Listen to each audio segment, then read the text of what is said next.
All right, hi there.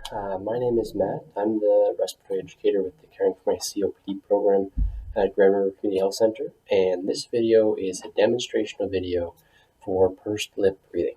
So at this point, we've probably already talked about it, so it might be a bit of a review, but I'll go through what it is and how it's beneficial and when we might use it in this video. So for pursed lip breathing, we're going to breathe in through the nose for a count of 2 seconds and out through the mouth through some pursed lips for a count of 4 seconds. So if I do a demonstration here, we'll be breathing in.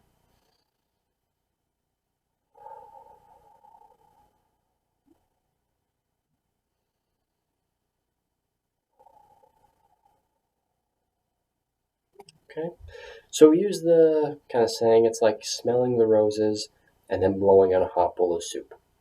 When you blow out, you don't want it to be forceful, and you don't want to empty your lungs completely. You want to leave a bit of air in there, but it's nice and gentle and it's fluid. Breath in to breath out, there's no pauses at all.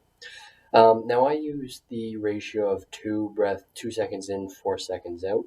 You don't have to use that exactly. You can use whatever's comfortable for you. 1 second in, 3 seconds out. The only key is you focus on trying to get a bit of a longer breath out. So why would we do this? Well, breathing in through the nose, it actually helps to get a deeper breath in. Sometimes when we breathe through our mouth, we tend to breathe very shallow breaths, and that way we don't get enough air in. So breathing through the nose allows us to get more air in. And then focusing on that longer breath out actually helps to get rid of any air that might be trapped in the deep parts of our lung.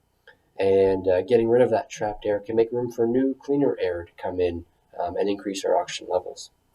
So practice this technique at rest. It's a new technique, so maybe when you're sitting watching television or you're relaxing on the couch or in a chair, practice a couple of those breaths, get comfortable with using it.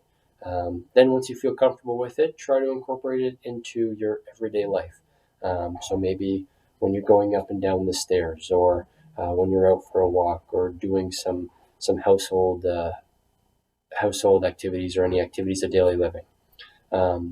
So master it at rest, and then start to implement it into your everyday activities. So that is our demonstrational video on pursed lip breathing. Thanks very much.